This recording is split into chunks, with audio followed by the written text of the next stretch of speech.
Teruntuk warga kelas menengah yang lagi berusaha buat naik kelas, kalian sadar nggak kalau ternyata selama ini kalian udah terperangkap dalam jebakan-jebakan yang dihindarin sama orang yang udah kaya raya.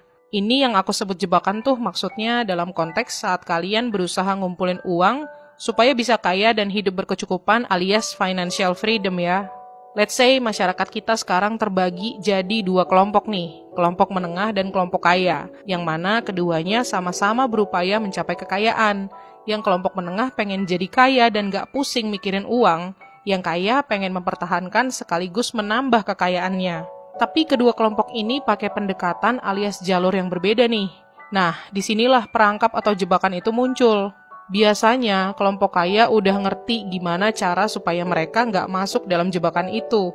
Sementara kelompok menengah nggak tahu.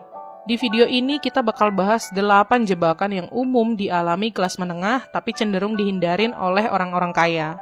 Tapi sebelum breakdown jebakan-jebakan itu, aku mau ngingetin dulu nih ke kalian bahwa ini semua adalah tentang mindset, kebiasaan, dan keputusan kalian dalam mengelola uang ya. Oke, kita bahas 8 jebakan finansial yang membuat orang kelas menengah susah jadi kaya.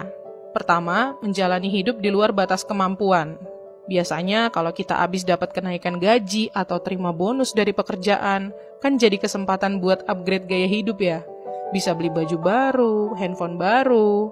Tapi ternyata habit yang kayak gini tuh akhirnya bermuara pada siklus di mana pengeluaran kita bertambah seiring atau bahkan melebihi pendapatan kita, yang mana membuat kita jadi sulit menabung dan berinvestasi.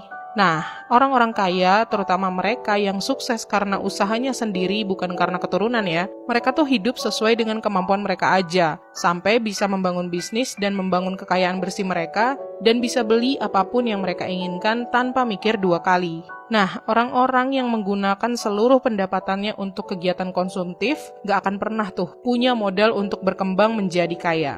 Kedua, nggak pandai mengelola utang. Utang tuh sebenarnya ibarat pisau bermata dua deh.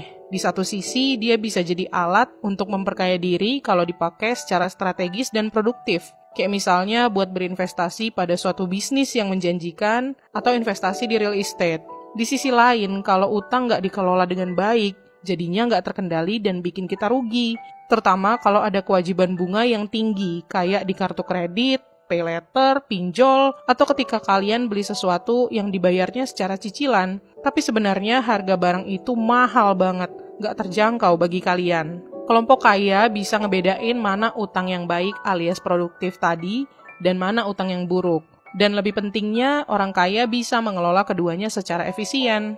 Sementara kelompok menengah masih sulit membedakan utang baik dan utang buruk, dan bahkan nggak bisa mengelolanya. Mengelola tuh termasuk tentang perencanaan kita ya. Seberapa butuh kita atas utang itu, utangnya mau dipakai buat apa, berapa banyak utang tersebut, berapa lama kita sanggup bayar utang atau cicilannya, gimana cara dapat uang buat bayar utang itu, dan pendapatan kita cukup nggak buat bayar utang plus biaya hidup kita. Ketika kita udah bisa membedakan antara keduanya, cash flow, uang, dan utang kita akan lebih aman.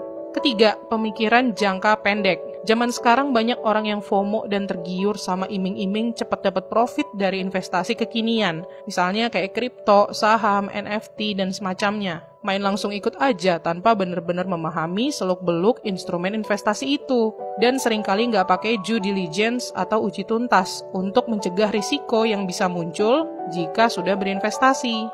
Ya, meskipun memang nggak ada salahnya memanfaatkan peluang investasi yang ada, tapi memastikan bahwa berinvestasi itu adalah keputusan yang tepat sesuai strategi keuangan jangka pendek kita adalah hal yang lebih penting. Jangan sampai kita memaksakan diri buat investasi hanya karena FOMO ataupun kepengen cepat dapat untung tadi.